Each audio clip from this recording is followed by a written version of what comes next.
Penguin Random House Audio presents Unbroken by Maisey Yates. Read for you by Summer Morton. To my husband, Haven, the friend I couldn't help but fall in love with. Chapter 1. It's bad form to get drunk at your sister's wedding, right? Since when has that ever stopped you, Cade?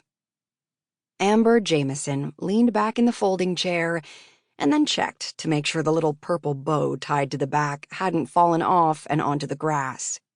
She'd spent too many damn hours tying those things on yesterday. They were finicky flipping ribbons, almost as finicky as the bride who, while cute as a button under normal circumstances, had had a bridezilla flare-up while they'd been decorating yesterday, turning Elk Haven stables into a country fairy princess dream, and had gone around micromanaging said ribbon tying and placement. She'd demanded ribbon curls in lengths that were impossible for mere mortals to achieve. If Lark weren't the little sister Amber had always wanted, she would never have gone along with all of it. Not without attacking her with the scissors she was using to curl ribbons, at least. But then, Lark's life had been short on frills, being that she had been raised by two brothers and a dad. So Amber supposed she was entitled. But then, Amber's life had been short on this kind of thing, too, and she didn't feel at all yearny for it. Nope. Marriage and men and blech. Not her thing. Not these days. It doesn't usually, Cade said, leaning back in his chair so that they were sitting at the same angle. But I thought, since this is for Lark, maybe I should behave. She looked at her friend's profile. Strong, handsome, square jaw, roughened with dark stubble, brown eyes that always had a glint of naughty in them. And today, he was wearing a suit jacket and a tie, along with a black cowboy hat. Damn, he was fine. Sometimes it hit her like a shit ton of bricks that her best friend was the best-looking guy in a 500-mile radius, or possibly the world, and it made her feel things she didn't want to feel. Then he turned to face her head-on and offered her his very best smart-ass Cade smile, and the moment faded out as soon as it hit. Like driving on one of Silver Creek's fur-lined highways and seeing a sunbeam peek through the trees, a brilliant shaft of light that colored the world gold for just a moment before racing back behind the dark green branches. Just a glimpse, an impression of something she didn't want to explore, like ever. When did she grow up? Amber asked, looking over at the dance floor where Lark was currently holding on to her new husband, both of them swaying to the music without displaying any particular dancing skills. Quinn was a rough-and-tumble cowboy type, though he seemed to have a little more rhythm than his new bride. It makes me feel old, she continued, like an old cliché, sitting here at a reception looking at this grown-up woman in a wedding gown and thinking, how is she not 8 years old still? Imagine how I feel, Cade said, his voice rough. Yeah, I know. The Mitchells were a part of Amber's cobbled-together family. She didn't have a lot in the way of people who loved her, so when she found people who were willing to accept her, she clung to them as best as she could. In her younger years, that clinging amounted to some very poor decisions, but she'd matured past that, especially after she'd realized that her grandma and grandpa weren't going to just ship her straight back into the system, that they were going to let her stay in Silver Creek, that she could stay with them in their home. Since then, she'd built herself a solid foundation for her life, and Cade was the cornerstone, had been since she was 14 years old. She would never, ever do anything to jeopardize that. Though there was nothing wrong with infrequent, secret ogling. Are you having empty nest syndrome, Mitchell? She asked, nudging him with her elbow. Me? Oh, hell no. This nest isn't getting emptier. Maddie runs around like hell on pudgy feet. That little beast cut holes in one of my work shirts the other day with those little plastic-handled scissors. And now Cole and Kelsey have the other baby coming in January. Nope, it's just filling up over here. But Lark's gone. She's been gone. She's been shacking up with that asshole I now call a brother-in-law for a year.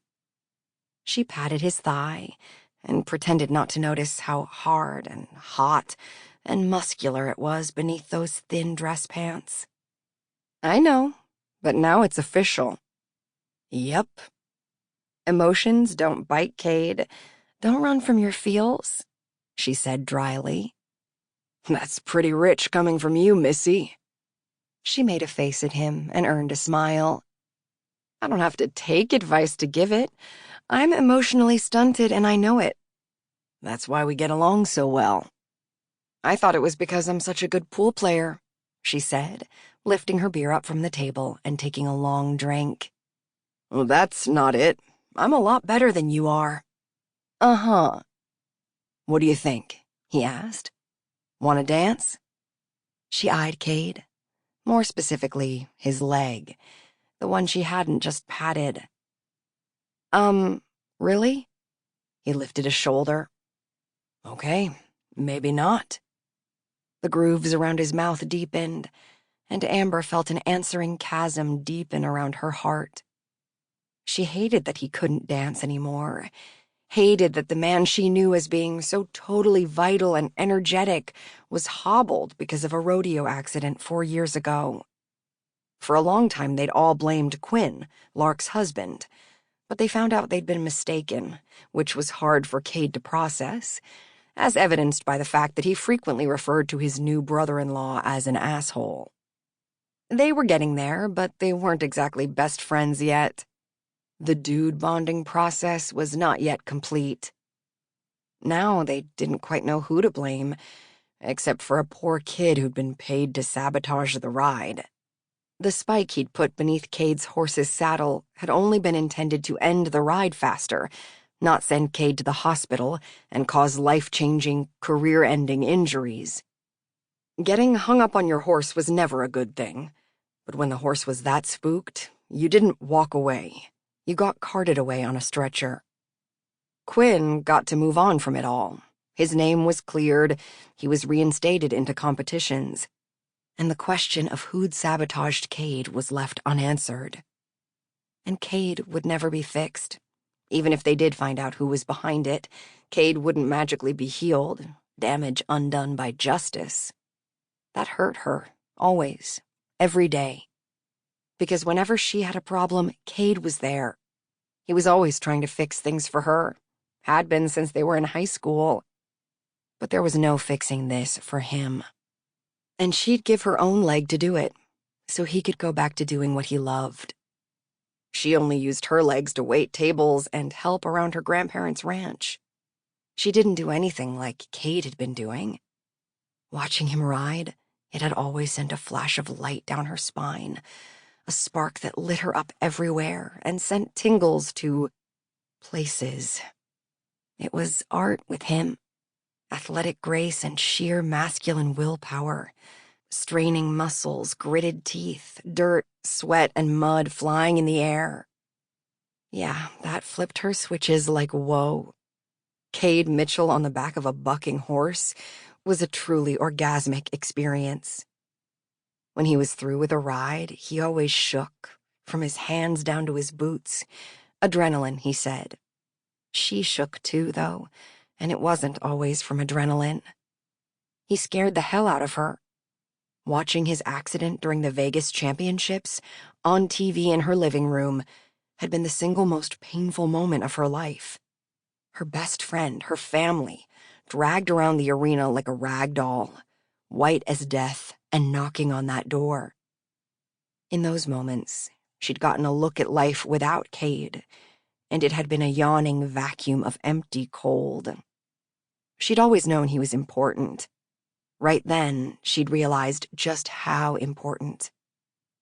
Ironically, she would still give just about anything to get him back in the saddle, so to speak, because he loved it. even though she knew that after that accident. Sample complete. Ready to continue?